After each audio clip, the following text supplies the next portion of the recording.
நாட்டில் நல்லவங்க ஒருத்தர் 2 பேர் இருக்கிறதுனால தாங்க மழையே பெய்யுது அப்படின்னு சொல்கிறது உண்டு. நல்லார் ஒருவர் உளரேல் அவர் பொருட்டு எல்லாருக்கும் பெய்யும் மழை. சில சமயம் ரொம்ப பேர் திடீர்னு நல்லவங்களாகிடுவாங்க போல இருக்குது. அதனால தான் விடாமல் பேய் மழையாக கொட்டி தீர்த்துடுது. எல்லாரும் நல்லவங்களாகிட்டா உலகமே தாங்காது போல இருக்கே. அப்பப்போ ஒருத்தர் 2 பேர் நல்லவங்களாகணும். அப்போ தான் சீராக மழை பெய்யும். மாதத்துக்கு 3 பேர் நல்லவங்களானா மாதம் மும்மாரி பொழியும். இதெல்லாம் வேடிக்கை பேச்சு. இப்போ இதெல்லாம் ஒரு பக்கம் இருக்கட்டும். இப்போ விஷயத்துக்கு வருவோம். ஒரு கும்பலில் நல்லவன் யார் அப்படிங்கிறத எப்படி கண்டுபிடிக்கிறது? இதுக்கு ஒரு வேடிக்கை கதை உண்டு. என்னுடைய நண்பர் ஒருத்தருக்கு அவங்க பாட்டியம்மா சொன்ன கதையாக அது. அது என்ன கதைன்னா, ஒரு ஊரில் ஒரு சமயம் பலமான மழை பெய்ய ஆரம்பிச்சுட்டு தான். இடி மின்னல் ரொம்ப கடுமையாக இருந்திருக்குது. ஆரம்பித்த மழை வர வர கடுமையாக ஆகிட்டு இருக்குதே தவிர நிற்கிற பாடாக தெரியல. ஊர் ஜனங்கள்லாம் பார்த்தாங்க. இதுக்கு மேலேயும் வீட்டு உள்ள இருந்தால் ஆபத்துங்கிறத புரிஞ்சுக்கிட்டாங்க. ஏன்னா வீடெல்லாம் இடிஞ்சி விழுந்துருமோங்கிற பயம். உடனே எல்லாரும் புறப்பட்டு ஊருக்கு பொதுவாக இருந்த ஒரு மண்டபத்தில் போய் தங்கிக்கிட்டாங்க. மின்னல் கடுமையாக இருந்தது. இடி எந்த நேரத்துலையும் விழலாம்ங்கிற நிலைமை. எப்போ விழலாம்னு பார்த்துக்கிட்டு இருக்குது.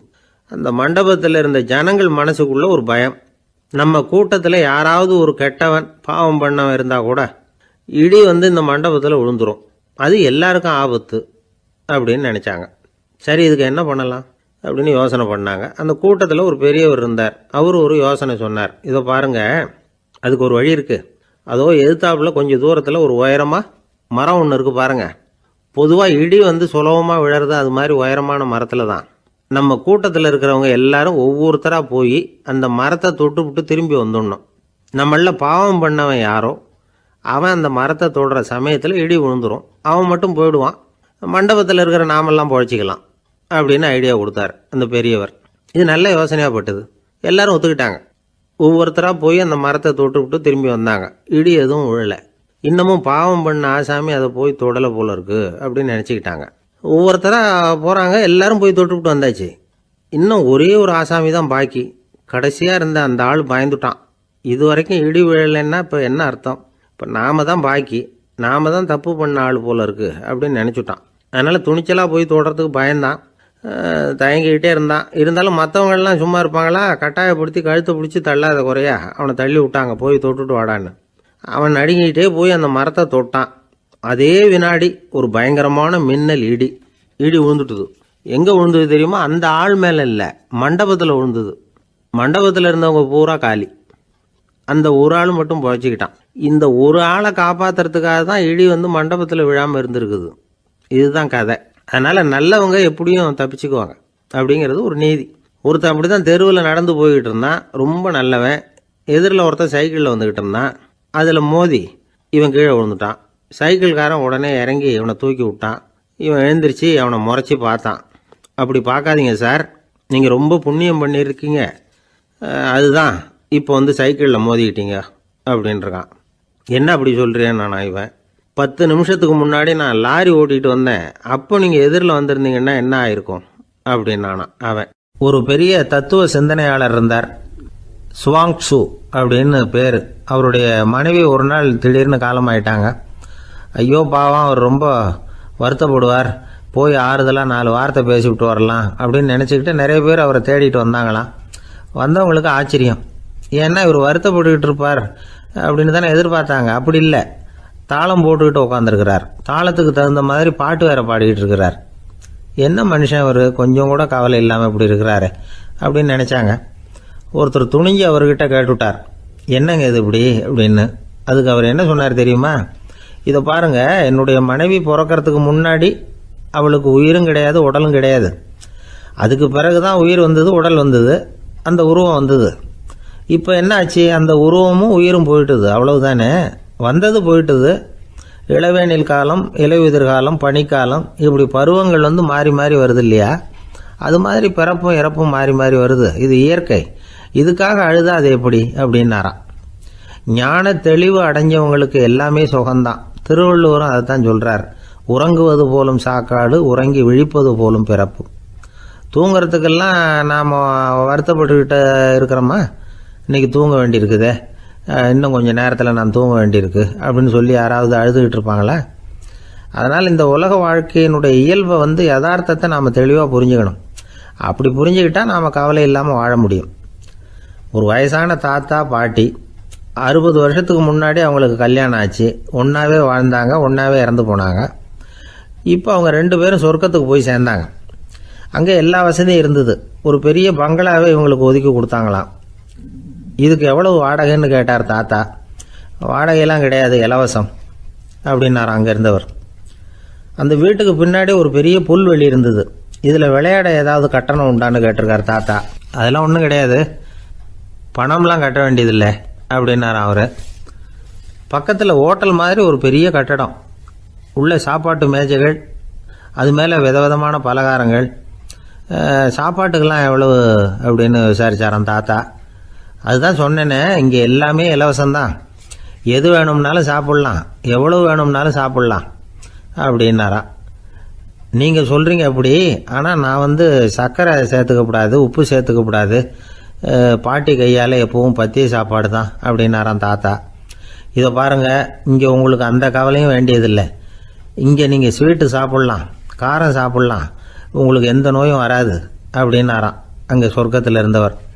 இதை கேட்ட உடனே அந்த தாத்தா பக்கத்தில் நின்ன பாட்டியை பார்த்து கத்தினாராம். அடி பாவி, எல்லாத்தையும் கெடுத்துட்டியே, நீ எனக்கு பத்திய சாப்பாடு போடாமல் கண்டதை திங்க விட்டுருந்தா 10 வருஷத்துக்கு முன்னாடியே நான் இங்கே சேர்ந்துருப்பேனே அப்படின்னாராம். ஒரு காட்டில் ஒரு முனிவர் இருந்தார். ஒரு நாள் அவரை தேடிட்டு 4 பேர் வந்தாங்க. சுவாமி, எங்களுக்கு ரொம்ப நாளாக ஒரு சந்தேகம்னாங்க. என்னன்னு கேட்டார். இந்த உலகத்தில் எவ்வளவோ காரியங்கள் நடக்குது, எது நியாயம் எது அநியாயம் அப்படின்னு புரிஞ்சிக்க முடியலன்னாங்க. அது யாராலையும் புரிஞ்சிக்க முடியாதுன்னார் முனிவர். வந்தவங்களுக்கு ஆச்சரியமாக போச்சு, ஒரு மாதிரியாக பார்த்தாங்க. இதை முனிவர் கவனிச்சார். சரி புறப்படுங்க என்னோடன்னார். எங்கன்னு கேட்டாங்க. இப்போ உங்கள் 4 பேரையும் ஒரு புஷ்பக விமானத்தில் அழைச்சிட்டு போகிறேன். இந்த உலகத்தில் சர்வசாதாரணமாக நடக்கக்கூடிய ஒரு காட்சியை உங்களுக்கு காட்ட போகிறேன். நீங்கள் பார்க்க போகிற அந்த காட்சி நியாயமா அநியாயமா அப்படிங்கிறத என்கிட்ட சொல்லணும். நீங்கள் சரியான பதில் சொன்னால் புஷ்பக விமானத்தில் தொடர்ந்து பிரயாணம் பண்ணலாம்.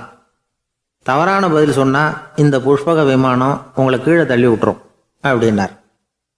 4 பேருக்கும் பயந்தான். இருந்தாலும் முனிவர் கூப்பிடுறாரு அப்படின்னு சொல்லி புறப்பட்டாங்க. அவங்க எல்லாரும் புறப்பட்டு ஒரு காட்டு வழியாக போய்கிட்டு இருக்கிறாங்க புஷ்பக விமானத்தில். அங்கே நடக்கிற ஒரு காட்சியை காட்டுறார் முனிவர். அதோ அங்கே பாருங்கன்னார். அந்த விமானத்தில் இருந்தபடியே எல்லாரும் கீழே குனிஞ்சு பார்க்குறாங்க.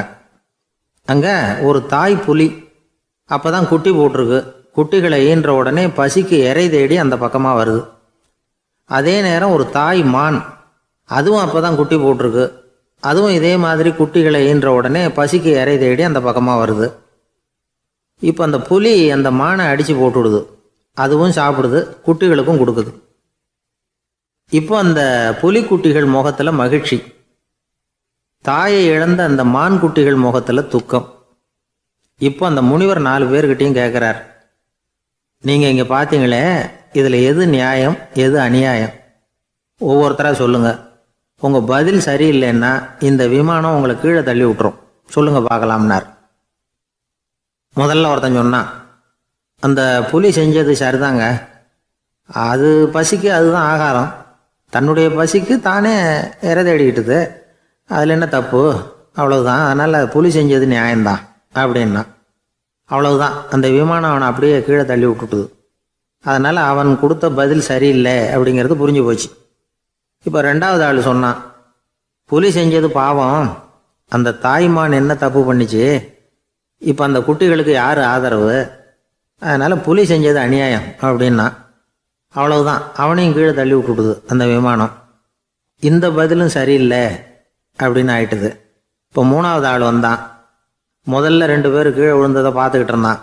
அதனால் அவன் சொன்னான், ரெண்டுமே நியாயந்தாங்க, புலி இறை தேடினதும் இயற்கை, அதுக்கு மான் இறையானதும் இயற்கை, அதனால் இதில் ஒன்றும் தப்பு இல்லைன்னா. அவ்வளவுதான், அவனையும் அந்த விமானம் கீழே பிடிச்சி தள்ளி விட்டுது. இப்போ 4வது ஆள் வந்தான். முனிவர் கேட்டார், நீயாவது சொல்லுப்பா, இந்த செயலில் எது நியாயம்னார். அவன் தெளிவாக பதில் சொன்னான். அதாவது என்ன சொன்னான்னா, எனக்கு தெரியல அப்படின்னா. அவனை விமானம் கீழே தள்ளலை, சௌரியமாக அழைச்சிட்டு போட்டுது. இவனும் பிரயாணம் சௌக்கியமாக பண்ணானான். ஆக இதுதான் சரியான பதிலுங்கிறத முனிவர் உணர்த்தினார். இந்த கதையிலிருந்து நாம் புரிஞ்சுக்க வேண்டியது என்னென்னா, இந்த உலகத்தில் எவ்வளவோ காரியங்கள் நடக்குது. அதெல்லாம் ஏன் அப்படி நடக்குதுங்கிறதுக்கு எப்பேற்பட்ட பண்டிதராலும் பதில் சொல்ல முடியாது. தெரியாததை தெரியாதுன்னு ஒத்துக்கிட்டா வாழ்க்கை பிரயாணம் சுகமாக இருக்கும். அதனால் தேவையில்லாத விஷயங்களை புரிஞ்சுக்கிறதுக்கு நேரத்தை செலவு பண்ணிகிட்டு இருக்கக்கூடாது. வாழ்க்கையை குழப்பிக்கக்கூடாது. வாழ்க்கைக்கு தேவையானது என்னவோ அதை மட்டும் புரிஞ்சுக்கிட்டா போதும். இந்த காலத்து ஆள் ஒருத்தன் ஒரு பெரியவரை தேடி வந்தான். ஐயா, ஒரு சந்தேகம்னா. என்ன உன்னுடைய சந்தேகம்னார். பகுத்தறிவுன்னா என்ன, விதின்னா என்ன அப்படின்னு கேட்டான். இதுக்கு அவர், இப்போ உன்னுடைய வலது காலை தூக்குன்னார். தூக்கினான். சரி, இப்போ உன்னுடைய வலது காலை கீழே இறக்காம உன்னுடைய இடது காலையும் தூக்குன்னார். தூக்கினான். பொத்துன்னு கீழே விழுந்துட்டான். பெரியவர் சொன்னார், உன்னால் ஒரு காலை தூக்க முடிஞ்சுது, அதுதான் பகுத்தறிவு. 2 கால்களையும் ஒரே சமயத்தில் தூக்கினா அடிபடும், அப்படிங்கிறது தான் விதி அப்படின்னு விளக்கம் கொடுத்தார். இவன் தன்னுடைய விதியை நொந்துக்கிட்டே இடுப்பை பிடிச்சிக்கிட்டு அங்கேருந்து நடந்து போயிட்டானான். ஒரு ஊரில் ஒரு பெரியவர் இருந்தார். ஒரு நாள் அவரை தேடி ஒருத்தர் வந்தார். ஐயா, நான் கடவுளை பரிபூர்ணமாக நம்புகிறேன் அப்படின்னார். சரி, அந்த நம்பிக்கை உனக்கு எப்படி வந்ததுன்னு கேட்டார் இவர். அவர் சொல்ல ஆரம்பித்தார். ஐயா, எனக்கு கல்யாணம் ஆகி 10 வருஷம் ஆச்சு. ஆனாலும் குழந்தை பாக்கியம் இல்லை. அதுக்கு என்ன காரணமாக இருக்கும்னு நான் யோசனை பண்ணிகிட்டு இருந்தப்போ நண்பர் ஒருத்தர் ஒரு ஆலோசனை சொன்னார். உனக்கு மதப்பற்று இல்லை, எந்த கடவுளையுமே நம்ப மாட்டேங்கிற, அதுதான் காரணம். கடவுளை நம்பு, உனக்கு குழந்தை பாக்கியம் கிடைக்கும் அப்படின்னார். அவர் அப்படி சொன்னாரே தவிர எனக்கு சந்தேகம்தான். இருந்தாலும் அவர் சொன்னபடியும் நடந்து தான் பார்ப்போமே அப்படின்னு முடிவு பண்ணேன். கடவுளை நம்ப ஆரம்பித்தேன். அந்த வருஷமே அழகான ஆண் குழந்தை பிறந்தது. எல்லாம் இறைவன் அருள் அப்படின்னார். இவர் இப்படி சொன்னதை கேட்டதும் அந்த பெரியவர் சொன்னார், நீ சொல்கிறதெல்லாம் சரிதான். இருந்தாலும் இந்த காலத்தில் எந்த ஒரு காரியமாக இருந்தாலும் அதை சோதனை செஞ்சு பார்த்துட்டு தான் ஒரு முடிவுக்கு வந்து சேர முடியும். அறிவுபூர்வமான முடிவு அதுவாக தான் இருக்கும். அறிவியல் சோதனைகள் அப்படித்தான். ஒரு குறிப்பிட்ட விஷயத்தை பற்றி எத்தனை தடவை சோதனை பண்ணாலும் ஒரே முடிவு தான் கிடைக்கணும். அதுதான் சரியாக இருக்கும். அதனால் இப்போ மறுபடியும் ஒரு சோதனைன்னார். என்ன செய்யணும் அப்படின்னு கேட்டார் இவர். கடவுள்கிட்ட ஒரு பெண் குழந்தை வேணும்னு கேளு. முதல்ல ஆண் குழந்தையை கொடுத்தது மாதிரியே இப்போ ஒரு பெண் குழந்தையையும் கொடுக்குறாரா பார்க்கலாம் அப்படின்னார். சரின்னு சொல்லி இவர் அதே மாதிரி முயற்சி பண்ணினார். அதுக்கப்புறம் அவர் இந்த பெரியவர்கிட்ட வரவே இல்லை. கொஞ்ச காலம் கழித்து இவரே அவரை தேடிக்கிட்டு போய் கதவை தட்டினார். அவர் கதவை திறந்தார். என்ன ஆச்சு, கடவுள் கண் திறந்தாரா அப்படின்னு கேட்டார். அவர், அந்த சமாச்சாரம்லாம் நமக்கு வேணாம் சார். முதல் தடவை அது ஏதோ தற்செயலாக ஏற்பட்ட ஒரு சாதகம். இப்போ நீங்கள் 2வது தடவை சொன்ன பிறகு தினமும் கடவுளை வேண்டிக்கிட்டு தான் இருக்கிறேன், ஒன்றும் நடக்கலை அப்படின்னார் ரொம்ப விரக்தியாக. ஒரே ஒரு தோல்வியில் உங்கள் நம்பிக்கையெல்லாம் பறந்து போயிடுது பார்த்தீங்களா அப்படின்னார் அந்த பெரியவர். எல்லாம் நல்ல விதமாக நடக்கிற வரைக்கும் நம்பிக்கை, எதிர்பார்த்தது தோல்வியில் முடிஞ்சுட்டுதுன்னா அவநம்பிக்கை. மற்றவர்கள் பேரில் வைக்கிற நம்பிக்கை எந்த நேரத்திலையும் விவகாரமாகி விடக்கூடிய சாத்தியம் உண்டு. நாம் நம்பிக்கை வைக்க வேண்டியது நம்மகிட்ட தான். நமக்குள்ளே இருக்கிறார் கடவுள். எனவே நம்ம பேரில் நாம் வைக்கிற நம்பிக்கை தான் உண்மையான கடவுள் பக்தி. நிபந்தனையற்ற நம்பிக்கையாக அது இருக்கணும். எல்லாம் நல்லபடியாக நடந்துக்கிட்டு இருந்தால் எந்த முட்டாளுக்கும் நம்பிக்கை வரத்தான் செய்யும் அப்படிங்கிறது ஒரு பெரியவர் கருத்து. தியானத்தின் மூலமாக தான் உனக்குள்ள ஆழமாக தோண்டுனா உன்னுடைய அடி ஆழத்தில் நம்பிக்கை வந்து அப்படி ஊற்றெடுக்கும், அதை பார்க்க முடியும் அப்படிங்கிறது பெரியவர்கள் சிந்தனை. ஒரு குழந்தை அப்பாவை பார்த்து என்னப்பா பண்ணுறேன்னு கேட்டுதான். பிரார்த்தனை பண்ணிகிட்டு இருக்கிறேன்னாரான் அப்பா. பிரார்த்தனை பண்ணுனா என்ன கிடைக்கும் அப்படின்னு கேட்டுதான் குழந்தை. எல்லாம் கிடைக்கும் அப்படின்னாரான் அப்பா. நீ வச்சிருக்கிறிய பேனா அது கூட கிடைக்குமான்னு கேட்டுதான் குழந்தை. கிடைக்குமேன்னு இருக்கார். அப்படின்னா அந்த பேனாவை என்கிட்ட கொடுத்துரு, நீ பிரார்த்தனை பண்ணி வேற பேனா வாங்கிக்கோ அப்படின்னு தான் அந்த குழந்தை. ஒரு வயசான பாட்டியும் தாத்தாவும் ஒரு பூங்காவில் உட்காந்து பேசிக்கிட்டு இருக்கிறாங்க. அவங்களுக்கு கல்யாணம் ஆகி 53 வருஷம் ஆச்சு. பிள்ளைங்கள்லாம் படித்து பெரிய பெரிய வேலையில் இருக்கிறாங்க. பேரன் பேத்திகளும் நல்ல நிலைமையில் இருக்கிறாங்க. இந்த தாத்தாவும் பாட்டியும் சிரித்து பேசிக்கிட்டு இருந்ததை ஒரு பெரியவர் பார்த்தார். அவருக்கு ஆச்சரியமாக இருந்தது. இந்த வயசுலேயும் இவ்வளவு அந்யோன்யமாக இவங்க பேசிக்கிட்டு இருக்கிறாங்களே அப்படின்னு நினச்சார். சரி, நேரிலேயே கேட்டுருவோமே அப்படின்னு நினச்சிக்கிட்டு கிட்ட போனார். உங்கள் மன வாழ்க்கையின் வெற்றிக்கான ரகசியம் என்ன அப்படின்னு கேட்டார். இதை கேட்டதும் அந்த தாத்தா சிரிச்சுக்கிட்டே பாட்டியை பார்த்தாராம். அதுக்கப்புறம் சொன்னாராம், நான் இந்த அம்மாவை கல்யாணம் பண்ணிக்கிட்டதுக்கும் எங்களுடைய இல்வாழ்க்கை இவ்வளவு நாளாக பலம் குறையாமல் மகிழ்ச்சியாக இருக்கிறதுக்கும் காரணம் ஒன்று தான். அது என்ன காரணம்னா, எங்களுக்கு இடையில பொதுவா நிறைய குறைகள் உண்டு, அதுதான் காரணம் அப்படின்னாராம். அவர் சொல்றது சரிதான் அப்படிங்கிறது மாதிரி அந்த பாட்டியும் அவரை நிமிர்ந்து பார்த்தாங்களாம். இந்த பெரியவர் மறுபடியும் அந்த பாட்டியை பார்த்து அதே கேள்வியை கேட்டிருக்கார். உங்களுடைய நீண்டகால மன வாழ்க்கைக்கு கிடைச்ச வெற்றி எதனாலேன்னு சொல்ல முடியுமா அப்படின்னு கேட்டாராம். அவங்களும் சிரிச்சுக்கிட்டே பதில் சொன்னாங்களாம். என்ன பதில் தெரியுமா? சில பேரை நாம குறிப்பிட்ட பண்புகளுக்காக நேசிக்கிறோம், வேற சிலரை நாம் அந்த பண்புகள் இல்லாத குறைகளுக்காகவே விரும்பி பழகிறோம் இல்லையா அப்படின்னு கேட்டுவிட்டு தலையை குனிஞ்சுக்கிட்டாங்களாம் அந்த பாட்டியம்மா. அவங்க அப்படி சொன்னதை கேட்டதும் இவருக்கு புதுசா ஞானம் பிறந்தது மாதிரி இருந்துதான். இதுதான் மனம் நிறைந்த மன வாழ்க்கை அப்படிங்கிறார் சுவாமி சின்மயானந்தர். பண்புகளை எப்படி நேசிக்க முடியுதோ அதே மாதிரி பண்புகள் இல்லாத குறைகளையும் நேசிக்க முடியும். மனசுதான் காரணம். ஒரு மேல்நாட்டு தம்பதி, அவங்களும் தாத்தா பாட்டி தான். அவங்க 2 பேரும் ஒரு பூங்காவில் உட்காந்து சிரிச்சு பேசிக்கிட்டு இருக்கிறாங்க. அதை ஒருத்தர் பார்த்தார். அவருக்கு ஆச்சரியம், இவ்வளவு காலம் ஆகி இந்த வயசுலயும் இப்படி அன்பா பேசிக்கிட்டு இருக்கிறாங்களே அப்படிங்கிற ஆச்சரியம்.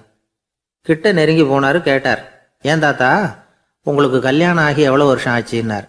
55 வருஷம் ஆச்சுன்னாராம் அவரு. இன்னமும் இவ்வளவு சந்தோஷமா இருக்கிறீங்களே, அதுக்கு என்ன காரணம்னு கேட்டிருக்கார். அதுக்கு என்ன காரணம்னா, இதுவரைக்கும் எங்களுக்குள்ள சண்டையே வந்ததில்லை அப்படின்னாராம். அது எப்படி முடியும்னு கேட்டிருக்கார் இவர் ஆச்சரியமா. அந்த தாத்தா சொல்ல ஆரம்பிச்சாராம், இதை பாருப்பா, எங்களுக்கு கல்யாணம் ஆன புதுசுல நானும் என்னுடைய மனைவியும் ஒரு குதிரை மேலே ஏறி ஒரு காட்டு வழியா போய்கிட்டு இருந்தோம். கொஞ்ச தூரம் போனதும் அந்த குதிரை எடக்கு பண்ணிச்சு. நான் உடனே கீழே இறங்கி அந்த குதிரையை பார்த்து, இது உனக்கு முதல் தடவை அப்படின்னு மிரட்டெல்லாம் சொல்லிவிட்டு ஏறி உக்காந்தேன். மறுபடியும் போனோம். கொஞ்சம் தூரம் குதிரை நல்லபடியாக நடந்து போச்சு. மறுபடியும் எடக்கு பண்ண ஆரம்பிச்சுட்டுது. நான் கீழே இறங்கினேன். கையில் இருந்த சாட்டையால் ஓங்கி ஒரு அடி கொடுத்தேன். இது உனக்கு 2வது தடவை அப்படின்னு சொல்லிவிட்டு ஏறி உக்காந்தேன். மறுபடியும் குதிரை கொஞ்சம் தூரம் நல்ல விதமாக நடந்து போச்சு. அப்புறமும் எடக்கு பண்ண ஆரம்பிச்சுட்டுது. அந்த சமயத்தில் ஒரு ஆற்று பாலத்தை கடந்து போய்கிட்டு இருக்கிறோம். நான் கீழே இறங்கினேன். என்னுடைய மனைவியையும் கீழே இறங்க சொன்னேன். அந்த குதிரையை பிடிச்சி அப்படியே ஆற்றுல தள்ளி விட்டுட்டேன். தள்ளி விட்டுட்டு, இது உனக்கு கடைசி தடவை அப்படின்னு சொன்னேன். அதை பார்த்ததும் என் மனைவி பதறி போயிட்டாங்க. போய், ஐயோ பாவம், என்ன இப்படி பண்ணிவிட்டீங்க, உங்களுக்கு மனசில் கொஞ்சம் கூட இறக்கமே இல்லையா அப்படின்னாங்க. நான் மெதுவா இவங்க பக்கம் திரும்பி, இது உனக்கு முதல் தடவை அப்படின்னு. அவ்வளவுதான், அன்னையிலேருந்து இன்னைய வரைக்கும் ஒரு நாள் கூட எங்களுக்குள்ள சண்டையே வந்ததில்லை அப்படின்னு விளக்கம் கொடுத்தார் அந்த தாத்தா. கடற்கரை ஓரமா ஒரு பெரியவர் கையால மணலை கீறிக்கிட்டே உட்காந்துருக்கிறார். என்னத்தையும் தேடிட்டு இருக்கிறது மாதிரி தெரிஞ்சது. மெதுவா கிட்டத்துல போய், என்னத்தை தேடிட்டு இருக்கிறீங்க அப்படின்னு கேட்டோம். அவரு சாவகாசமா நிமிர்ந்து பார்த்து, நிம்மதியை தேடிட்டு இருக்கிறேன்னார். நாங்க ஒரு மாதிரி ஆயிட்டோம். இருந்தாலும் சமாளிச்சுக்கிட்டு, சார் மணல்ல கிழிஞ்சல் தான் கிடைக்கும், நிம்மதி கிடைக்காது அப்படின்னோம்.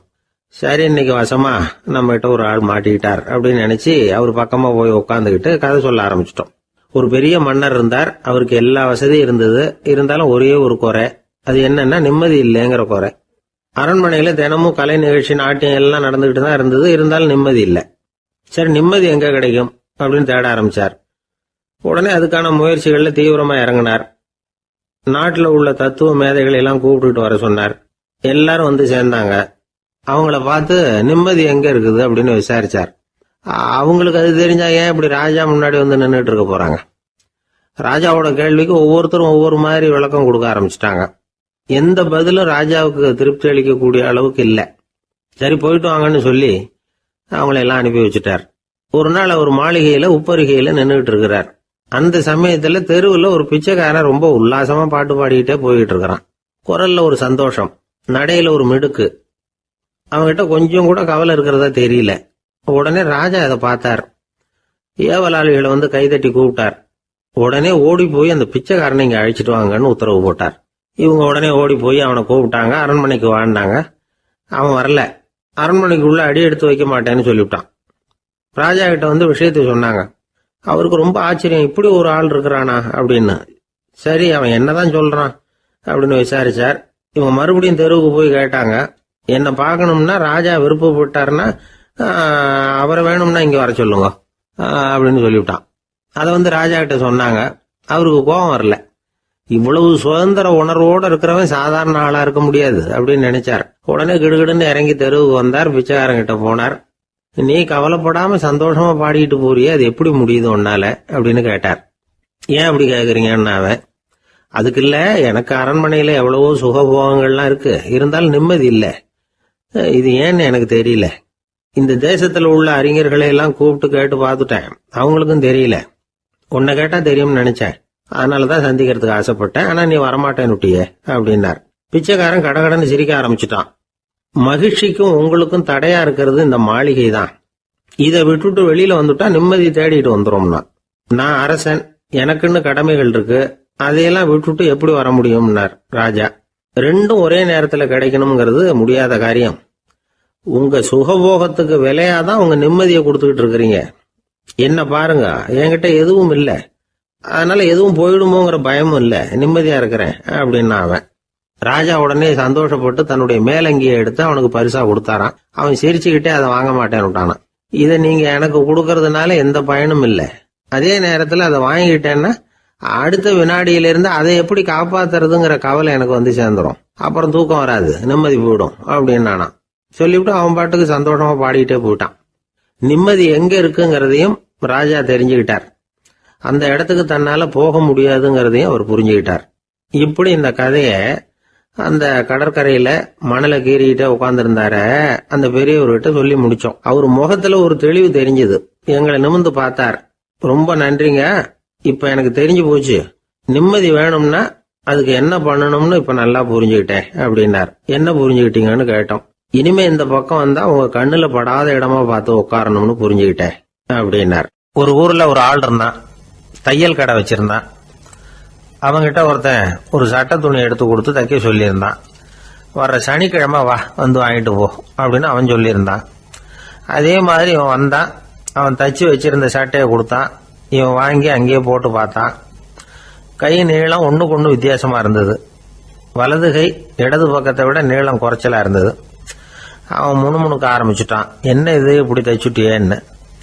இதுக்கு அவன் சொன்னான், ஐயையோ இதுக்காகவா சங்கடப்படுறீங்க, வலது கையை மட்டும் கொஞ்சம் உள்ள இழுத்தாப்புல வச்சுக்கிட்டீங்கன்னா சரியா போகுது, மற்றபடி அந்த சட்டையில உள்ள கலை அம்சத்தை கவனிங்க, எவ்வளவு அற்புதமா தச்சிருக்கேன் பாருங்க, ஒரு சின்ன குறைய இப்படிலாம் பொருட்படுத்த வேண்டியதில்லை, நான் சொன்னது மாதிரி கையை கொஞ்சம் உள்ள இழுத்தது மாதிரி வச்சுக்கிட்டு நடந்து போங்க, ஜோரா இருக்கும் அப்படின்னா. அவனும் யோசிச்சு பார்த்தான். சரியான யோசனையா தான் தோணுச்சு. கொஞ்சம் முயற்சி பண்ணி வலது கையை கொஞ்சம் உள்ள இழுத்து சட்டை சரியா இருக்கிறது மாதிரி பண்ணிட்டான். இப்போ மறுபடியும் ஒரு பிரச்சனை. வலது கையை உள்ள இழுத்த மாதிரி அப்படியே வச்சுக்கிட்டதும் முதுகு பக்கம் கொஞ்சம் துணி தளர்த்தியா தொங்குறது மாதிரி தெரிஞ்சது. என்ன இது, முதுகு பக்கம் துணி குவிஞ்சுட்டுதே, தொங்குதே அப்படின்னா மறுபடியும், அடடா இதுக்காகவா கவலைப்படுறீங்க, உடம்ப அதுக்கு தகுந்த மாதிரி கொஞ்சம் வளைச்சிக்கிட்டா சரியா போடுது, இதுக்காக அந்த அழகான தையலை பிரிச்சு அதுல உள்ள கலை அம்சத்தை கெடுக்கிறதுக்கு என் மனசு இடம் தரல, எவ்வளவுக்கு தளர்த்தியா இருக்கோ அவ்வளவுக்கு கொஞ்சம் உடம்ப வளைச்சி அப்படி குனிஞ்சது மாதிரி போங்க போதும் அப்படின்னா. அதுவும் நல்ல யோசனையா தான் பட்டுது இவனுக்கு. சரின்னு சொல்லிவிட்டு புறப்பட்டான். தெருவில் இறங்கினான். கையை கொஞ்சம் உள்ள இழுத்தான், உடம்ப கொஞ்சம் முன்னால வளைச்சான், சட்டைக்கு தகுந்த மாதிரி உடம்ப பண்ணிட்டான், மெதுவா நடந்து போறான். இப்போ எதிரில் இன்னொருத்தன் வரான். இவனை பாக்குறான், இவன் போட்டிருக்கிற சட்டையை பாக்குறான். ஆஹா அற்புதம்ங்கிறான். சும்மா சொல்லக்கூடாது, ரொம்ப நல்லா இருக்கு, நிச்சயமா இது இந்த ஊர் மேல தெருவில் இருக்கிற ஒருத்தன் இருக்கானே அவன் தைச்சதா தான் இருக்கணும் அப்படின்னா. இதை கேட்டதான் அவனுக்கு ஆச்சரியம். எப்படி அவ்வளவு கரெக்டா கண்டுபிடிச்சிங்க அப்படின்னு கேட்டிருக்கான். இதுக்கு அந்த வழிபோகன்னு சொன்னானா, அவன் ரொம்ப கெட்டிக்காரன், உங்களை மாதிரி உடம்பும் கையும் வளைஞ்சு போன ஒரு ஆசாமிக்கு அவனை தவிர வேற யாராலேயும் இவ்வளவு பொருத்தமான ஒரு சட்டையை தைக்க முடியாது அப்படின்னானா. பாருங்க, அவனுக்காக இவன் அனுசரிக்க போய் இவனோட நிலைமை எப்படி ஆயிடுது பாருங்க. இதே மாதிரிதான் சில சடங்குகளும் சம்பிரதாயங்களும் நம்மளை கோமாளி ஆக்கி விட்டுரும். எதுவா இருந்தாலும் அதுல அறிவுபூர்வமான அணுகுமுறை அவசியம். ஒரு நர்ஸ் அவசரமா ஓடி டாக்டர் கிட்ட சொல்லிச்சான், டாக்டர் ஒரு தப்பு நடந்து போச்சு, 10ஆம் நம்பர் பெட்ல இருக்கிற பேஷண்ட்டுக்கு காலில் ஆபரேஷன் பண்றதுக்கு பதிலாக கையில் ஆபரேஷன் பண்ணி விட்டீங்க, கை ஆபரேஷன் பண்ணிக்க வேண்டிய ஆள் 7ஆம் நம்பர் பெட்ல இருக்கார் அப்படின்னு தான். அதுக்கு இவர் பதட்டப்படாம சொன்னாராம், பரவாயில்ல, இவரை தூக்கி 7ஆம் நம்பர் பெட்ல போட்டுரு அப்படின்னாராம். தான் மட்டும் வாழ்ந்தா போதும் அப்படின்னு நினைக்கிறவங்க உண்டு. தானும் வாழணும், அடுத்தவங்களும் வாழணும் அப்படின்னு நினைக்கிறவங்களும் உண்டு. முதல்ல சொன்ன வகையை சேர்ந்த மனிதர்கள் எப்படி தெரியுமா? எப்படியாவது தான் மட்டும் வாழ்ந்தால் போதுங்கிற நினைப்பு தான் எப்பவும் அவங்களுக்கு இருக்கும். தங்களுடைய வளர்ச்சிக்கு எது தடையா இருந்தாலும் சரி, யார் தடையா இருந்தாலும் சரி, அதை அழிச்சுட்டு தான் மறுவேலை பார்ப்பாங்க. அவங்கெல்லாம் பாவ காரியங்களுக்கு தயங்குறதே இல்லை. அப்படிப்பட்ட வாழ்க்கை அவங்களுக்கே இடைஞ்சல அமைஞ்சு விடுறது உண்டு. அதை விளக்கறதுக்கு ஒரு கதையும் உண்டு. ஒரு ஊர்ல அப்படிப்பட்ட ஆள் ஒருத்தன் இருந்திருக்கான். நிறைய பாவங்களை செஞ்சவன். அதன் காரணமா நரகப்படுகொழியில விழுந்துட்டான். நரகப்படுகொழிங்கிறது ஒரு பெரிய கிணறு மாதிரி. ஏற்கனவே பாவம் செஞ்சவங்க நிறைய பேர் அதில் விழுந்து கிடக்குறாங்க. உள்ள ஏகப்பட்ட சத்தம், எல்லாம் அந்த பாவாத்மாக்கள் போடுற சத்தம். இப்போ விழுந்தானே, இவனும் சத்தம் போட்டான். இவன் போடுற சத்தம் கொஞ்சம் அதிகமாக கேட்டுது. இந்த கிணத்துக்கு பக்கத்தில் புத்தர் உட்கார்ந்துருக்கிறார். அவர் காதில் இவன் போடுற சத்தம் விழுந்தது. உடனே அந்த கிணத்தடிக்கு போனார். குனிஞ்சு பார்த்தார். சாமி, என்னை காப்பாத்துங்க அப்படின்னு கத்தனான் இவன். புத்தர் அவனை கொஞ்சம் கவனிச்சு பார்த்தார். மனித சமுதாயத்துக்கு அவன் என்னென்ன கெடுதல் பண்ணியிருக்கிறாங்கிற விவரம்லாம் அவர் மனக்கண்ணில் தெரிஞ்சது. அவருக்கு எல்லாம் புரிஞ்சு போச்சு. இருந்தாலும் அவனை காப்பாத்துறதுக்கு ஏதாவது வழி உண்டா அப்படின்னு யோசிச்சார். அவன் தன்னுடைய வாழ்நாளில் ஏதாவது நல்லது செஞ்சிருக்கானா அப்படின்னு பார்த்தார். ஒரே ஒரு சமயம் அவன் தன்னுடைய காலடியில மிதிபட இருந்த சிலந்தியை மிதிக்காமல் தாண்டி போயிருக்கிறான். இந்த ஒரு காரியத்துக்காக அவனை கரையேற்ற முடியுமா அப்படின்னு நினைச்சார். அவ்வளவுதான். உடனே அவர் கையில ஒரு சிலந்தி வந்து உட்காந்துதான். அதுகிட்ட இருந்து நூல் இழை வெளிவர ஆரம்பிச்சது. அந்த நூல் இழை கிணற்று ஆழம் வரைக்கும் அப்படியே நீண்டுகிட்டே போச்சான். புத்தர் பார்த்தார். இந்த நூலை பிடிச்சிக்கிட்டு மேலே ஏறி வா அப்படின்னார். என்னங்க சொல்றீங்க, இந்த சிலந்தி நூல் என்ன தாங்குமான்னு கத்தனான். எல்லாம் தாங்கும், அதை பிடிச்சிக்கிட்டு ஏறி வா அப்படின்னார். சந்தேகத்தோடவே அவன் அந்த நூல் இழைய பிடிச்சி இழுத்து பார்த்தா ரொம்ப வலுவா இருந்தது. அவனுக்கு ஆச்சரியம். அதை பிடிச்சிக்கிட்டே மெதுவாக மேலே ஏறி வர ஆரம்பிச்சுட்டான். பாதி தூரம் ஏறி வந்திருப்பான். அப்போ அவன் காலுக்கு கீழே ஏதோ சத்தம். என்னன்னு குனிஞ்சு பார்க்கறான். கீழே கிடந்தவங்க சில பேரும் அந்த நூலை பிடிச்சி மேலே வந்துக்கிட்டு இருக்கிறாங்க. இவனுக்கு கோபம் வந்துட்டுது. தன்னுடைய இடுப்பில் வச்சிருந்த கத்தியை எடுத்து தன்னுடைய காலுக்கு கீழே நூல் இழையை அப்படியே வெட்டி விட்டுட்டான். இனிமேல் நாம மட்டும்தான் மேலே ஏறி வந்துடணும் அப்படின்னு நினச்சிக்கிட்டான். ஆனால் நடந்தது என்ன தெரியுமா? மொத்த நூல் இழையும் அப்படியே அருந்து கீழே விழுந்துட்டுது. அவனும் பொத்துன்னு கீழே விழுந்துட்டான். மறுபடியும் கத்த ஆரம்பிச்சுட்டான்.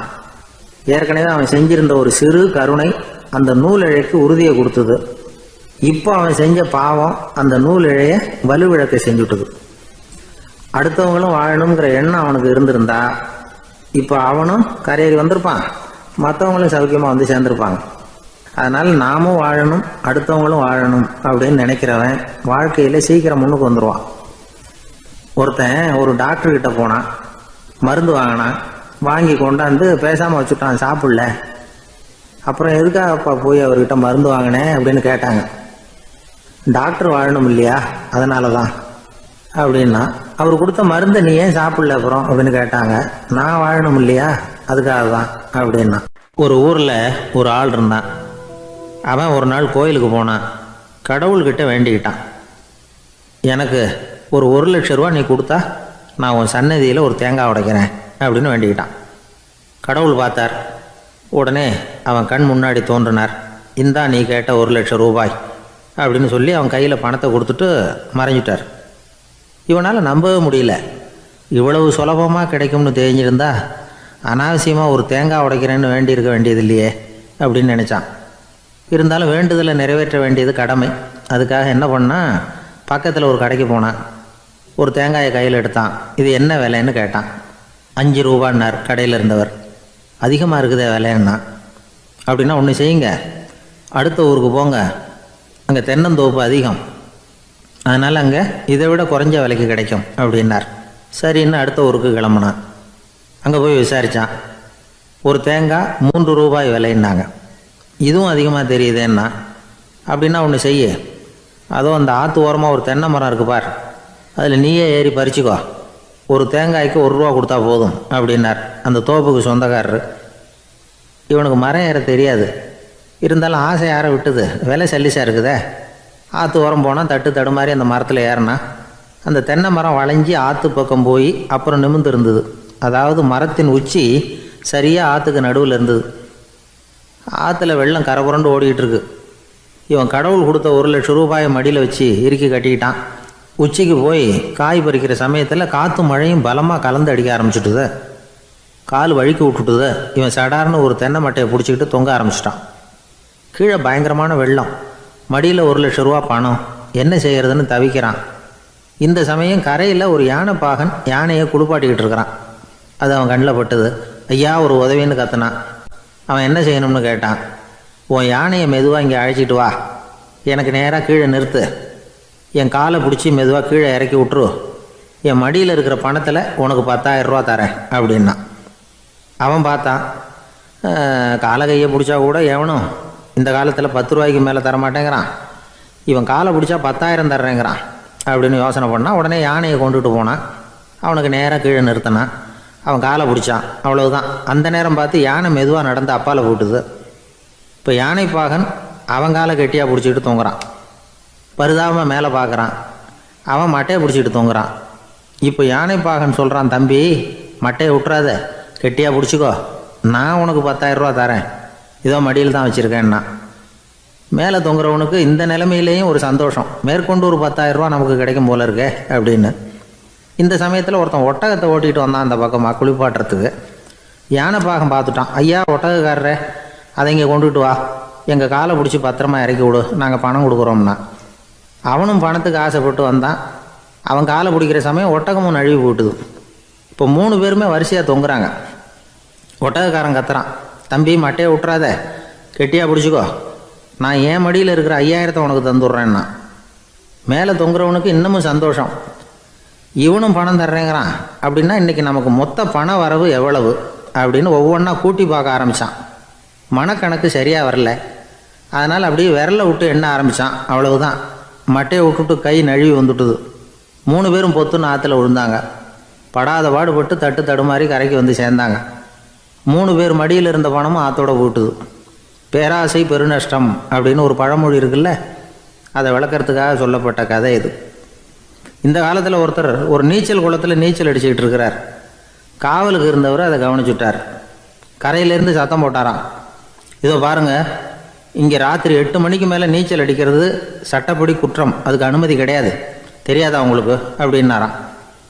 இதுக்கு அவர், ஐயையோ நான் நீச்சல் அடிக்க வந்தவன் இல்லைங்க, சும்மா சுற்றி பார்க்க வந்தவன், தடுமாறி குளத்தில் விழுந்துட்டேன், நீச்சல் தெரியாது, அதனால் தத்தளிச்சுக்கிட்டு இருக்கிறேன் அப்படின்னு கத்துனாராம். கரையில் இருந்தவர் பார்த்தார். ஓ அப்படின்னா சரி, அதுக்கு ஒன்றும் தடை இல்லை அப்படின்னு சொல்லிவிட்டு அவர் பாட்டு நடந்து போயிட்டாராம். அசோக மன்னர் வந்துகிட்டு இருக்கார். அவருடைய ஆலோசகர்கள் எல்லாம் பக்கத்தில் வந்துகிட்டு இருக்கிறாங்க. அந்த சமயத்தில் எதிரில் ஒரு புத்த பிக்ஷு வர்றார். அசோகர் பார்க்கிறார். ஓடி போய் அவர் காலில் விழுந்து வணங்குறார். அசோக மன்னரின் தலை அந்த புத்த துறவியின் பாதத்தில் பட்டுக்கிட்டு இருக்கு. பக்கத்தில் நின்றுகிட்டு இருந்த அமைச்சருக்கு இது ரொம்ப சங்கடமா போச்சு. ரொம்ப வருத்தப்பட்டார். நம்ம அசோக சக்கரவர்த்தி எப்பேற்பட்டவர், அவரோட தலை ஒரு சன்னியாசியின் பாதத்தில் படுறதா அப்படின்னு நினைச்சு ரொம்ப கவலைப்பட்டார். அரண்மனைக்கு திரும்பினதும் அமைச்சர் மெதுவாக ஆரம்பிச்சார். அரசே, எனக்கு ரொம்ப வருத்தமா இருக்குது அப்படின்னார். எதுக்குன்னார் மன்னர். அசோக சக்கரவர்த்தியின் தலை, அதாவது அந்த சிரம் ரொம்ப மதிப்புமிக்க ஒன்று, அது ஒரு சன்னியாசியின் காலில் படலாமா அப்படின்னார். அசோகர் பதில் சொல்லல, சிரிச்சார், போயிட்டார். அதுக்கப்புறம் ஒரு சரியான சந்தர்ப்பத்துக்காக காத்துக்கிட்டு இருந்தார். ஒரு நாள் அமைச்சரை கூப்பிட்டார். எனக்கு 3 தலைகள் வேணும் அப்படின்னார். சொல்லுங்க, கொண்டுகிட்டு வரேன் அப்படின்னார் அமைச்சர்.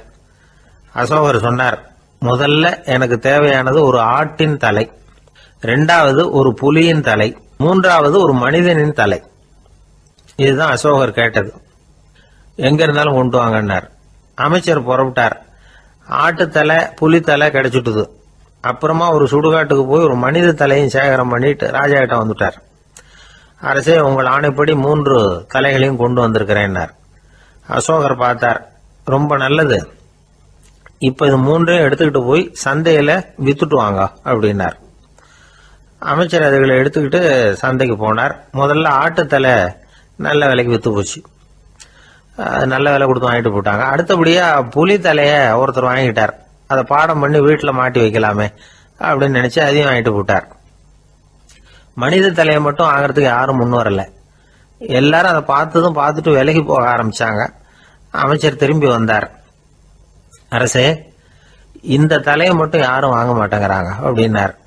சரி, பரவாயில்ல, இதை இலவசமாவே எனாமாவே யாருக்கிட்டையாவது கொடுத்துட்டு வந்துருங்க அப்படின்னார். அமைச்சர் மறுபடியும் சந்தைக்கு போனார். இதை இலவசமா தரேன், இதை வாங்கிக்கோங்க அப்படின்னார். அப்பவும் அதை யாரும் வாங்கிக்கிறதுக்கு தயாரா இல்லை. மறுபடியும் திரும்பி மன்னர்கிட்ட விவரத்தை சொன்னார். இப்போ மன்னர் சொல்றார், அமைச்சரே, உயிர் இருக்கிற வரைக்கும் தான் இந்த தலைக்கு மதிப்பு. ஜீவன் போனதுக்கு அப்புறம் அதோட மதிப்பும் போயிடுது.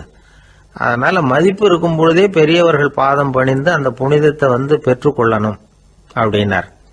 பணிவுங்கிறது வேற, அடிமைத்தனம்ங்கிறது வேற. பெரியவர்களை பணிவது நமக்கு பெருமை தரக்கூடிய விஷயம். இதை மனசுல வச்சுக்கிட்டு எப்போ காலில் விழணும், எப்போ காலில் விழக்கூடாது அப்படிங்கிறத முடிவு பண்ணிக்கணும். ஒரு சாதாரண ஆள் நடந்து வந்துகிட்டு இருந்தார். எதிரில் வந்த ஒரு பெரிய மனுஷன் ஓடி போய் அவர் காலில் விழுந்து தன்னுடைய தலையை அவர் பாதத்தில் கொண்டு போய் வச்சார். கொஞ்ச நேரம் கழிச்சு எழுந்திரிச்சு வந்துட்டார். வந்த பிறகு இவரை கேட்டேன், ஏன் திடீர்னு ஓடி போய் அந்த ஆளு காலில் விழுந்தீங்க அப்படின்னு. அவர் போட்டிருக்கிறது என்னோட காணாம போன செருப்பான்னு கண்டுபிடிக்கிறதுக்காக அப்படி விழுந்தேன் அப்படின்னார். ஒரு ஊர்ல ஒரு பெரியவர் இருந்தார். அவர் ஒரு குரு. அவர் தொடர்ந்து தியான கூட்டங்கள் நடத்துவார். அந்த கூட்டத்தில் கலந்துக்கிறதுக்காக பல ஊர்கள்ல இருந்து சீடர்கள் நிறைய பேர் வருவாங்க போவாங்க. ஒரு நாள் அங்கே கூட்டம் நடந்துகிட்டு இருக்குது. அந்த சமயத்தில் சீடர்களில் ஒருத்தன் என்னத்தையே திருடி விட்டான். மற்ற சீடர்கள் அதை கவனிச்சுட்டாங்க. இவன் ஆப்பிட்டுக்கிட்டான். கூட்டம் முடிஞ்ச பிற்பாடு இவன் திருடின விஷயத்த அந்த பெரியவர்கிட்ட போய் சொன்னாங்களாம். அவர் கவனத்துக்கு கொண்டுகிட்டு போனாங்க. ஆனால் அவர் இதை காதிலே போட்டுக்கல, கண்டுக்கவே இல்லை. போய் சொன்ன சீடர்களுக்கெல்லாம் ஏமாத்தமாக போயிட்டுது. என்ன இது, இவ்வளவு தூரம் நாம் கண்டுபிடிச்சி போய் சொல்கிறோம், அவர் கண்டுக்கவே மாட்டேங்கிறாரே அப்படின்னு ஒரு மாதிரி ஆயிட்டாங்க. இருந்தாலும் அதை பற்றி ஒன்றுமே சொல்லிக்கல, பேசாமல் இருந்துட்டாங்க. கொஞ்ச நாள் ஆச்சு. அதே ஆள் மறுபடியும் ஒரு திருட்டில் மாட்டிக்கிட்டான். சீடர்கள் மறுபடியும் அந்த குரு கிட்ட விஷயத்த சொன்னாங்க. அவர் அப்பவும் வழக்கம் போல சும்மாவே இருந்துட்டார். இவர் இப்படி இருக்கிறத பார்த்ததும் அந்த சீடர்களுக்கு கோபம் வந்துட்டுது. உடனே அந்த சீடர்கள்லாம் ஒன்று கூடி பேசினாங்களாம். எல்லாருமா சேர்ந்து ஒரு விண்ணப்பம் தயார் பண்ணாங்க. அதை குருநாதர்கிட்ட கொண்டுட்டு போய் கொடுத்தாங்க. அந்த விண்ணப்பத்தில் இவங்க என்ன எழுதியிருக்கிறாங்க தெரியுமா? குருநாதர் அவர்களே, உடனே திருடனவன் மீது சட்ட நடவடிக்கை எடுக்கணும். நீங்கள் அப்படி அவனை இங்கே சேர்க்கக்கூடாது. நீங்கள் சேர்த்தீங்கன்னா நாங்கள் இங்கே இருக்கிறத பற்றி யோசிக்க ஆரம்பிச்சிருவோம். அவனை இந்த மடத்தை விட்டே துரத்தி பண்ணணும். நீங்கள் அவனை வெளியில் அனுப்புங்க, இல்லைன்னா நாங்கள் அத்தனை பேரும் வெளியில் போயிடுறோம். இப்படி தான் அந்த விண்ணப்பத்தில் எழுதியிருக்கிறாங்க. குரு அந்த விண்ணப்பத்தை வாங்கி படித்து பார்த்தார். அதுக்கப்புறம் அதை எழுதின அத்தனை பேரையும் கூப்பிட்டாரு. எல்லாரும் இப்படி வாங்கன்னாரு. வந்தாங்க. இப்படி என் எதிரில் உட்காருங்கன்னார். உட்காந்தாங்க. அப்புறம் சொன்னார், இதை பாருப்பா, நீங்கள் எல்லாரும் புத்திசாலிகள். உங்களுக்கு எது நல்லது எது கெட்டதுங்கிறது நல்லா தெரியும். நீங்கள் மேற்கொண்டு ஏதாவது படிக்கணும்னு நினச்சா வேறு எங்கே வேணும்னாலும் போகலாம். அதுக்கு நான் தடை சொல்ல மாட்டேன். ஆனால் உங்களால் குற்றம் சாட்டப்பட்ட அவன் இருக்கானே, அவன் எப்படின்னா அவனுக்கு எது நல்லது எது கெட்டதுங்கிறதெல்லாம் தெரியாது. அதனால தான் திருடுறான். நீங்கள் சொல்கிறது மாதிரி அவனை அடித்து துரத்தி விடுறோம்னு வச்சுக்கோங்க, அவனுக்கு எப்படி நல்லது கெட்டது தெரியும்? அவனுக்கு அதை யார் சொல்லி கொடுக்கறது? அதனால் இங்கேயே இருக்கட்டும், அதுதான் சரி. இதுக்காக நீங்கள் எல்லாரும் என்னை விட்டுட்டு போனாலும் சரி, அவனை நான் விரட்ட மாட்டேன் அப்படின்னு விட்டாரான். இவ்வளவையும் திருடனை அந்த சீடன் கேட்டுக்கிட்டே இருந்திருக்கான். அவன் கண்களில் கண்ணீர். அப்படியே எழுந்திரிச்சு வந்தான். குரு காலில் விழுந்தான். அவன் கண்ணீரில் அவனது தீமை கழுவப்பட்டது அப்படிம்பாங்க. அதாவது சீடர்களுக்கு அந்த குருவோட பெருமை அப்போ தான் புரிஞ்சுதான். ஒரு நல்ல ஆசிரியர் இருக்காருன்னு வச்சுங்க, நல்லா படிக்கிற பையனுக்கு தான் பாடம் சொல்லி கொடுப்பேன்னா அது என்ன பெரிய விஷயமா? மோசமாக படிக்கிறவனையும் மாற்றி காட்டுறேங்கிறது தான் பெருமை. இந்த காலத்து குரு ஒருத்தர் ஒரு ஆசிரமம் வச்சு நடத்திட்டு வந்தார். நிறைய பேர் தினம் வருவாங்க போவாங்க. ஒரு நாள் ஒருத்தன் வந்தான். அந்த குரு முன்னாடி போய் நின்னான். ஐயா, என்ன உங்கள் சீடனாக ஏற்றுக்கணும்னா. அந்த குரு நிமிர்ந்து பார்த்தார். உன்னுடைய நோக்கம் என்னன்னு கேட்டார். ஐயா, உங்ககிட்ட கொஞ்ச நாள் இருந்தேன்னா நல்ல பழக்க வழக்கங்களை கற்றுக்கலாம். அதுக்கப்புறம் வெளியில் போய் ஒரு நல்ல தொழில் தொடங்கி வாழ்க்கையில் முன்னுக்கு வரணுங்கிறது தான் என்னோட நோக்கம் அப்படின்னா. நீ சொல்கிறது சரி, ஆனால் உன்னால் இங்கே நல்ல பழக்க வழக்கங்களை கற்றுக்க முடியலேன்னு வச்சுக்கோ, அப்போ என்ன பண்ணுவேன் அப்படின்னு கேட்டார் அவர். அப்படி ஆச்சுன்னா என்ன, உங்களை மாதிரியே ஒரு ஆசிரமம் ஆரம்பித்து அதுக்கு குருவாக இருந்துட்டு போகிறேன் அப்படின்னு நானும். ஒருத்தன் வேகமாக ஓடி வந்தான். ஏப்பா அப்படி தலை தெறிக்க ஓடி வர்றேன்னு கேட்டேன். பின்னாடி துரத்திக்கிட்டு வருது சார் அப்படின்னா. ஏதாவது நாய் துரத்திக்கிட்டு வருது போல இருக்கு அப்படின்னு நினச்சி அவனுக்கு பின்னாடி பார்க்குறேன். கண்ணுக்கு எட்டின தூரம் வரைக்கும் எதுவுமே தெரியல. ஏன்பா எதுவும் ஒன்றை துரத்துறது மாதிரி தெரியலையே என்ன, நல்லா பாருங்கள் சார் அப்படின்னா. பார்த்துட்டு தான் சொல்கிறேன் என்ன. இதோ பாருங்கள் சார், இதுதான் என்னை துரத்துது அப்படின்னு அவன் காட்டுறான். அவன் சுட்டி காட்டின இடத்துல பார்த்தா அங்கே அவனுடைய நிழல் தான் தெரியுது. என்னப்பா சொல்கிற அப்படின்னு சொல்லி அவனை சந்தேகமாக பார்த்தேன். அதுக்கப்புறம் தான் அவன் விவரமாக பேசினான். சார், எனக்கு என் நிழலை கண்டா பிடிக்கிறதில்ல. எப்போ பார்த்தாலும் இது என்னையே பின்தொடர்ந்து வந்துக்கிட்டு இருக்குது. இதை என்னால் சகிக்கவே முடியல. இதை என்கிட்டேருந்து பிரிக்கிறதுக்கு எவ்வளவோ முயற்சிகள்லாம் பண்ணி பார்த்துட்டேன், முடியலன்னா. அப்படி என்னென்ன முயற்சிகள் பண்ணினேன் அப்படின்னு கேட்டேன். அவன் என்னென்ன செஞ்சாங்கிறத விவரமாக சொன்னான். அவன் என்ன பண்ணியிருக்கிறான், ஒரு பெரிய குழியை தோண்டி அதில் தன்னுடைய நிழலை புதைச்சிருவோம் அப்படின்னு முடிவு பண்ணிட்டு மண்வெட்டி எடுத்துக்கிட்டு தோட்டத்து பக்கம் போயிருக்கான். ஆழமாக ஒரு குழியை தோண்டியிருக்கான். குனிஞ்சு பார்க்குறான். அந்த குழிக்குள்ளே தன்னுடைய நிழல் தெரியுது. ஆஹா, இதுதான் சமயம், நிழல் இப்போ குழிக்குள்ளே இருக்குது, மண்ணை போட்டு மூடி விடலாம் அப்படின்னு நினச்சிக்கிட்டு கொஞ்சம் மண்ணை அள்ளி போட்டான். பார்த்தா இப்போ அந்த நிழல் அந்த மண்ணுக்கு மேலே வந்து நிற்கிது. இது ஏதுடா ரொம்ப போச்சு அப்படின்னு அவசரமாக மண்ணை வாரி போட்டு மூடி பார்க்குறான். குழி பூராவும் மூடி விட்டு பார்க்குறான். மறுபடியும் நிழல் மேலே வந்து உட்காந்துக்கிட்டு இருக்குது. சரி, இதை குழியில் புதைக்க முடியாது அப்படின்னு முடிவு பண்ணிட்டு இதை இங்கேயே இப்படியே விட்டுட்டு ஒரே ஓட்டமாக ஓடி போடுவோம் அப்படின்னு நினச்சி எடுத்தான் ஓட்டம். அது காலை நேரம். இவன் மேற்க நோக்கி ஓடிக்கிட்டு இருக்கிறான். ஓடி ஓடி பார்க்குறான், நிழல் இவனை விட வேகமாக இவனுக்கு முன்னாடி ஓடிக்கிட்டு இருக்கு. சரி, திரும்பி ஓடி பார்ப்போம் அப்படின்னு நினச்சிக்கிட்டு அப்படியே சடார்னு திரும்பி ஓட ஆரம்பித்தான். பார்த்தான், அப்பாடா நிழலை காணலை. கொஞ்சம் தூரம் ஓடி ஒரு இடத்துல நின்று அப்படியே சாவகாசமாக திரும்பி பார்க்குறான். பின்னாடி நின்றுக்கிட்டு இருக்குது நிழல். இப்படி ஓடி வந்து தான் இங்கே நம்ம முன்னாடி நின்று தன்னுடைய அவஸ்தையை சொல்லிகிட்டு இருக்கிறான். இந்த நிழலை துரத்துறது அல்லது வெட்டி விடுறது, இதுக்கு ஏதாவது வழி இருக்கா சொல்லுங்கள் சார் அப்படிங்கிறான். நமக்கு ஒன்றும் புரியல. அந்த நேரம் பார்த்து ஒரு பெரியவர் வந்தார். அவர்கிட்ட யோசனை கேட்டோம், என்ன செய்யலாம்னு. அவர் சொன்னார், இந்த பாருப்பா, நீ அங்கேயும் எங்கேயும் ஓடாத, அப்படியே கீழே படுத்துக்கொண்டார். அது நல்ல உச்சி வேலை. அவன் அப்படியே கீழே படுத்துக்கிட்டான்.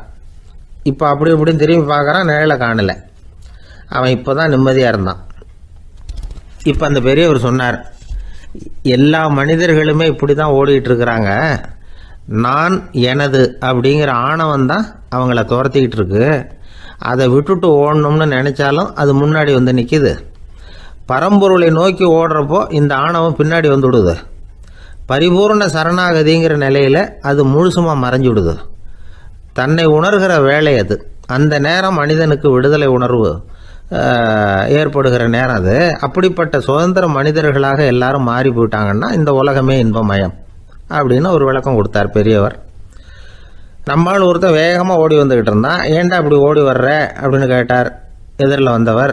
ஆசை துரத்துது, அதுதான் ஓடி வர்றேன்னா. உனக்கு என்ன ஆசைன்னு கேட்டார். எனக்கு ஒன்றும் ஆசை இல்லைங்க, என்னை எப்படியாவது பிடிச்சுடணும்னு போலீஸ்காரங்களுக்கு ஆசை. அந்த ஆசை இப்போ என்னை துரத்தி பின்னாடி வந்துக்கிட்டு இருக்குது. அதுதான் தப்பிச்சு வந்துக்கிட்டு இருக்கிறேன். குறுக்க நிற்காதீங்க சார், வழியை விடுங்க அப்படின்னு சொல்லிவிட்டு வேகமாக ஓடி மறைஞ்சான். ஜப்பானில் உள்ள ஒரு புத்த விகாரை. அங்கே ஒரு வயசான பௌத்த குரு தங்கியிருக்கிறார். ஒரு நாள் ராத்திரி கடுமையான குளிர். அவரால் தாங்க முடியல. பார்த்தார், மரத்தில் செஞ்ச புத்த சிற்பங்கள் அங்கே நிறைய இருந்தது. அதில் ஒன்றை எடுத்து அதுக்கு தீ மூட்டி அந்த நெருப்பில் குளிர் காஞ்சிக்கிட்டு இருக்கிறார். மர சிற்பம் தீ வச்சதும் படபடன்னு வெடிக்க ஆரம்பிச்சுட்டுது. அந்த சத்தத்தை கேட்டதும் அந்த புத்த விகாரையின் குருக்கள் வெளியில் ஓடி வந்தார்.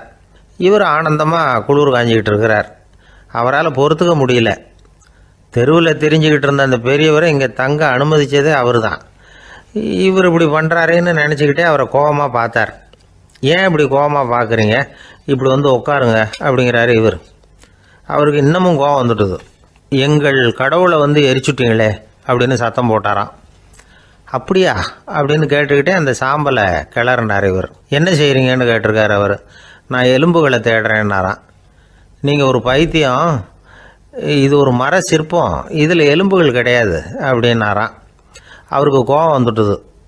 உடனே வெளியில் போங்கன்னு கத்தியிருக்கார். வெளியில் தள்ளி கதவையும் சாத்தி விட்டாராம்.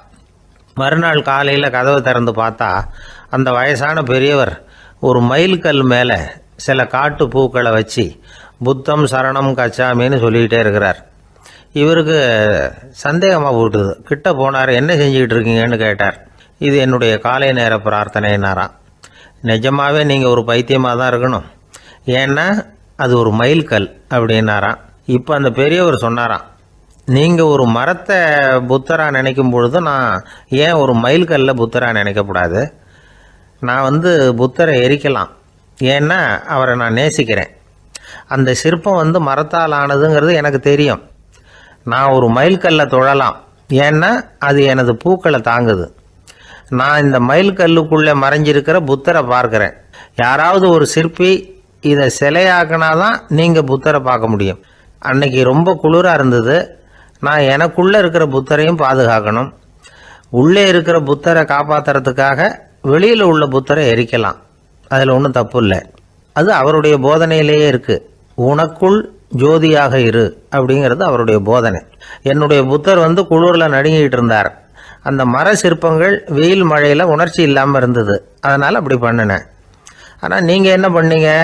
நான் ஒரு மர புத்தரை எரிச்சதுக்காக உயிருள்ள புத்தரை வெளியில் தள்ளி கதவை சாத்தினீங்க அப்படின்னாராம் அந்த பெரியவர். உண்மையான பக்திங்கிறது இதுதான். அதாவது உனக்குள் ஜோதியாக இரு அப்படின்னு புத்தர் சொன்னார் இல்லையா, அது மாதிரி தனக்குள் ஜோதியாக இருக்கிற இந்த காலத்து ஆசாமிகள் நிறைய பேர் உண்டு. எப்பவும் போதையிலேயே இருக்கிறவங்க. ஒரு நாள் நடுராத்திரி ஒரு மது கடையில் ஒரு ஆள் அங்குள்ள சிப்பந்திகள் கிட்ட கேட்டுக்கிட்டு இருக்கிறான். மறுபடியும் இந்த கடை எப்போ திறப்பாங்கன்னு கேட்டானா. நாளைக்கு காலையில் 8 மணிக்கு திறப்பாங்க அப்படின்னு நானும் அங்கே இருந்த ஆள். அவன் திருப்பி திருப்பி அதையே கேட்டுக்கிட்டு இருக்கான். இவனுக்கு பதில் சொல்லி சொல்லி அழுத்து போச்சு. அதான் சொல்கிறேன் ஐயா, நாளைக்கு காலையில் வா அப்படின்னாங்களாம்.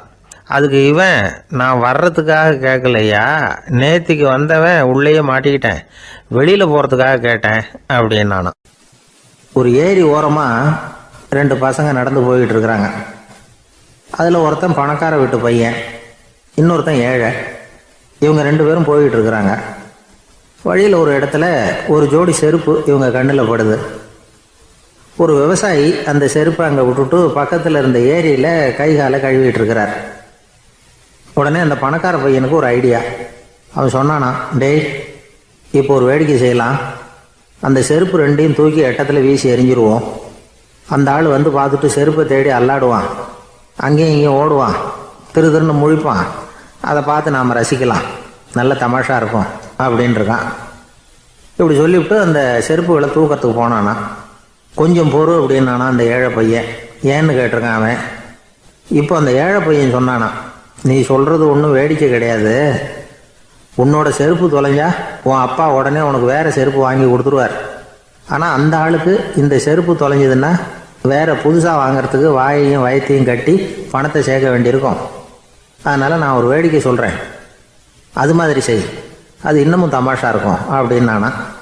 எப்படி அது சொல்லுன்றிருக்கான் அவன். செருப்பு 2ம் அது இருக்கிற இடத்துலையே இருக்கட்டும். உன் சட்டப்பையிலிருந்து ஒரே ஒரு ரூபா நாணயத்தை எடு. அதை அந்த செருப்பு மேலே அதோட குதிகால் பகுதியில் வச்சுட்டு நாம் 2 பேரும் அந்த மரத்துக்கு பின்னாடி ஓடி போய் மறைஞ்சு நின்றுக்குவோம். அப்புறம் பாரு வேடிக்கையே அப்படின்னா. அதே மாதிரி ரூபா காசு செருப்பு மேலே வச்சுட்டு இவங்க 2 பேரும் மறைஞ்சு நின்றுக்கிட்டாங்க. கொஞ்ச நேரத்தில் அந்த விவசாயி வந்தார். காலில் உள்ள மண்ணை தட்டிவிட்டு செருப்பை மாட்டுறதுக்காக போனார். அங்கேருந்து காசு கண்ணில் போட்டுவிட்டுது. அவருக்கு ஆச்சரியமாக போச்சு. அதை கையில் எடுத்து பார்க்குறார். 4 பக்கமும் திரும்பி திரும்பி பார்க்குறார், யார் இதை வச்சுருப்பான்னு. கடைசியில் ஆகாயத்தை பார்க்குறார். ஆண்டவா, இது உன்னோட கருணை தான். நீ தான் யாரோ புண்ணியவான் மனசில் தர்மம் பண்ணுற எண்ணத்தை உண்டாக்கி இருக்கிற. அந்த புண்ணியவான் நல்லா இருக்கணும் அப்படின்னு வாழ்த்தி அந்த காசை கண்ணில் ஊற்றிக்கிட்டாராம். மறைஞ்சிருந்து பார்த்துக்கிட்டு இருந்த ஏழை பையன் இப்படி சொன்னான், பாத்தியா, உன்னை புண்ணியவான்னு வாழ்த்தி விட்டு போகிறார் அந்த ஆள். அவருக்கும் சந்தோஷம், அதை பார்த்து நமக்கும் சந்தோஷம். உனக்கு ரூபாங்கிறது ஒரு பெரிய விஷயம் இல்லை, ஆனால் அதனால் நமக்கு கிடைச்சிருக்கிற மகிழ்ச்சி ரொம்ப உயர்வானது அப்படின்னு நானும். வேடிக்கையும் கிண்டலும் இது மாதிரி அடுத்தவங்களுக்கு இடைஞ்சலாக இல்லாமல் இருக்கணும் அப்படிங்கிறார் கலைவாணர். ஆனால் பாருங்கள், அவருக்கே இடைஞ்சலாக வர்ற விஷயங்களை கூட அவர் வேடிக்கையாக தான் எடுத்துக்கிட்டாராம். ஒரு தடவை ஒருத்தர் கலைவாணர்கிட்ட வந்து, ஐயா என் குழந்தை செத்து போச்சு அப்படின்னு சொல்லி அழுதாராம். உடனே இவர் அவருக்கு 100 ரூபா பணத்தை கொடுத்து, இந்தாங்க அடக்கம் செய்யுங்க அப்படின்னு சொல்லி அனுப்பி வச்சாராம். 1 வருஷம் கழிச்சு மறுபடியும் அதே ஆள் வந்திருக்கார். இவர் மறந்துருப்பாருங்கிற நினைப்புல, அண்ணே என் குழந்தை இறந்து போச்சுண்ணே அப்படின்னாராம். இவர் மறுபடியும் 100 ரூபா கொடுத்து ஆறுதல் சொல்லி அனுப்பி வச்சாராம். 7-8 மாசம் கழிச்சு மறுபடியும் அதே ஆள் வந்திருக்கார். அவர் வாயை திறக்கிறதுக்கு முன்னாடியே இவர் 100 ரூபாய் அவர் கையில வச்சு, போன 2 தடவை தான் குழந்தை செத்து போச்சு, இந்த தடவையாவது அதை சாகாம காப்பாத்தி விடு அப்படின்னு சொல்லி அனுப்பி வச்சாராம். அதுக்கப்புறம் அந்த ஆள் வர்றதே இல்லையா. எனக்கு தெரிஞ்ச ஒருத்தர் இருக்கார். அவர் ஒரு பெரிய காவல்துறை அதிகாரி, ரொம்ப கண்டிப்பானவர். அவரை கண்டாவே எல்லாரும் பயப்படுவாங்க. அப்படிப்பட்டவர் வீட்டுக்கு போனால் அப்படியே அடியோட மாறிடுவார். அங்கே போய் பார்த்தீங்கன்னா குழந்தைகளோட குழந்தையா அவர் விளையாடிக்கிட்டு இருப்பார். அலுவலக சமயத்தில் பார்த்தீங்கன்னா குதிரை முதுகில் அவர் உட்காந்துருப்பார். வீட்டில் பார்த்தீங்கன்னா அவர் முதுகில் குழந்தை உட்காந்துருக்கும். அவர் குதிரை மாதிரி போயிட்டு இருப்பார். இது எப்படிங்க முடியுது உங்களால் அப்படின்னு கேட்டாங்க. அது ஒன்றும் இல்லை, இங்கே வீட்டுக்கு வந்த உடனே என்னோட மனசை தனியாக எடுத்து வச்சிருவேன் அப்படின்னார். அது என்னங்க உங்கள் சட்டப்பயிலியாக இருக்குது மனசு, அது தனியாக எடுத்து வைக்கிறதுக்கு அப்படின்னு கேட்டாங்க. அப்படி இல்லைங்க, இது ஒரு பயிற்சி, மனப்பயிற்சி, அவ்வளவுதான் அப்படின்னார். இப்படி சமயம் பார்த்து மனசை தனியாக வச்சுவிட தெரிஞ்சவங்க வாழ்க்கையில் எப்பவும் உற்சாகமாக இருப்பாங்க அப்படிங்கிறது பெரியவங்க கருத்து. ஒரு டாக்டர் ஆஸ்பத்திரியில் இருக்கிற வரைக்கும் டாக்டராக இருக்கலாம். அவர் மனைவிகிட்டையும் அவர் டாக்டராக இருக்க வேண்டிய அவசியம் இல்லை. ஒரு வக்கீல் வந்து கோர்ட்டில் இருக்கிற வரைக்கும் வக்கீலாக இருக்கலாம். வீட்டுக்கு வந்ததுக்கு அப்புறமும் வக்கீலாக இருக்க வேண்டிய அவசியம் கிடையாது. வீட்டில் வந்து குழந்தைகள்கிட்ட விளையாடும் பொழுதும் அதுகள்கிட்ட ஃபீஸு கேட்டுக்கிட்டு இருக்கக்கூடாது. நாம் எப்படி இருக்கணும்னு பெரியவங்க சொல்கிறாங்கன்னா, மனசோட சேரக்கூடாதான். அப்படி சேராமல் வாழ்க்கையை கவனிக்கணுமா. மனசை அப்படியே தனியாக எடுத்து பக்கத்தில் வச்சுடணும். அப்படின்னா அதை அப்படியே தூக்கி எறிஞ்சுடு அப்படின்னு அர்த்தம் இல்லை. ஏன்னா மனசுங்கிறது நமக்கு உபயோகப்படக்கூடிய ஒன்று தான். எப்போ எப்போ அது தேவையோ அப்பப்போ எடுத்து உபயோகப்படுத்திக்கணும். தேவைப்படுறப்போ எடுத்து கண்ணாடியை மாட்டிக்கிறோம்ல, படிக்கும் பொழுது கண்ணாடி தேவைப்படுது, எடுத்து மாட்டிக்கிறோம் இல்லையா. அது மாதிரி கணக்கு போடுறதுக்கு மனசு தேவை. கடைக்கு போய் ஒரு பொருள் வாங்குகிறோம், காசு கொடுக்குறோம், மீதி சில்லறை சரியாக இருக்கா அப்படின்னு எண்ணி பார்த்து வாங்க வேண்டியிருக்கு. அந்த சமயத்தில் மனசை எடுத்து தனியாக வச்சுட்டேன் அப்படின்னு சொல்லிட்டு இருக்கக்கூடாது. பரீட்சைக்கு படிக்க வேண்டியிருக்குது, படித்ததையெல்லாம் அப்படியே நினைவில் வச்சுக்க வேண்டியிருக்கு. அந்த சமயத்தில் மனசை தூக்கி எறிஞ்சுட்டேன் சார் அப்படின்னு சொல்லிட்டு இருக்கக்கூடாது. அப்படி சொன்னால் பரீட்சை நம்மளை தூக்கி எறிஞ்சிடும்.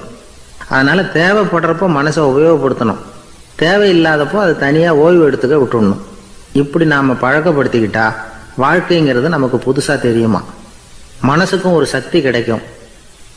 எந்திரங்களுக்கு ஓய்வு கொடுக்குற மாதிரி மனசுக்கும் ஓய்வு கொடுக்கணும், இல்லைன்னா அது களைச்சி போயிடும். குழந்தைகள் மனசை சுமந்துக்கிட்டு இருக்கிறது இல்லை. இது முதியவர்கள் குழந்தைகள்